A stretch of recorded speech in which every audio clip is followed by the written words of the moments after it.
Did you know that the human body can only survive for 2 days without motorcycle news? What? Where'd you read that, Dave? Where'd you get that from? Oh, is that what we're doing today? Fighting? Okay. It is a well-known, proven fact that doing the same thing over and over and expecting different results is a true sign of insanity. And to Harley's defense, this is exactly what they are not doing. For the last couple of years, the company has been trying to branch out to different segments of the motorcycling world in order to offer something more than just cruisers, the biggest segment it's known for, and the one it's actually synonymous with. If you see a cruiser on the road, your first thought is, wow, a Harley.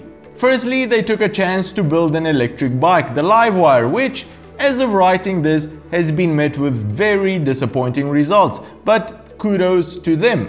Their biggest savior, however, should be the Pan America, Harley's first adventure motorcycle, but for some reason, this is taking them ages and ages to bring to market. Even if declining sales numbers pretty much force them to look at other market segments, well done to them for taking the leap. However, today we are here for a different reason.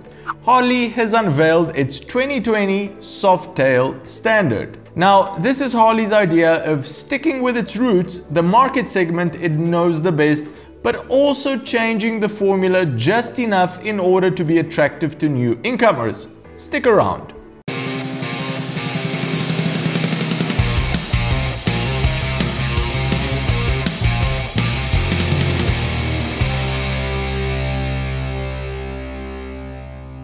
What Harley is trying to do with this new model in particular is one thing and one thing only: try and attract a new generation of riders to the company's cruiser market.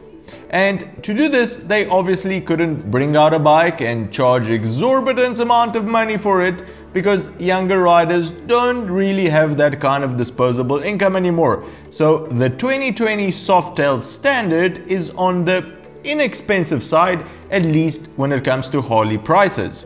At $13,500, it can hardly be called inexpensive, but it is $1,000 less than the previous entry-level model. So what do you get for $13,500? Here, Harley implemented a dubious way of marketing the bike. The base model is actually bare bones. You don't even get passenger foot pegs for that price. That's what you're paying $13,500 for, but there are 4 custom packages as add-ons to the bike so that you can customize it to exactly what you want. Maybe you don't want passenger foot pegs, so why pay for them? This exact freedom of customization which Harley has employed by selling a very bare bike and a bunch of accessory packages is pretty much exactly the way BMW wants to market their upcoming cruiser. A cheaper base version with a wide array of add-on parts to turn the bike into pretty much anything the rider desires. We'll get to the add-on packages later, but first let's see what the base version of the bike actually offers. It's powered by Harley's Milwaukee 8107 engine. Now, this is the smallest engine Harley offers, but it's still a huge 107 cubic inch or 1753 cc monster of an engine. It is very well known throughout the community, so we're not gonna go into any of the details here. The biggest change of the bike is Harley dropping the traditional dual rear shocks and instead going for a single monoshock, which provides modern damping and will make the cruiser a lot more fun to handle on the twisties. The forks on the front look old school but are modern cartridge style units, providing adequate damping as well. Brakes are also from this century, with 4 piston calipers on the front and dual piston on the back, both providing ample stopping power. For an added touch of modernism, is that a word, Dave? Is it even a word? Why are you hiding? Harley has added a smallish LED headlight, so anyone seeing you coming from the front will know that you're riding a modern Harley and not a 20-year-old one. How else would they figure it out, eh? Stop hiding, Dave. Unfortunately, all other lights on the bike are old school halogen bulbs, so the price cutting was in full effect here.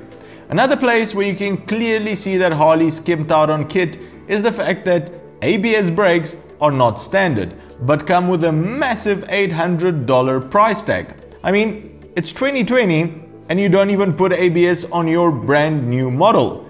Obviously, this bike will not be able to be sold in the European Union because all new bikes are required to come equipped with ABS over here. Bad Harley. Bad Harley. So what about traction control, rider modes, all the great inventions and innovations of the last 20 years which make sure you stay wheel side down when you inevitably make a mistake?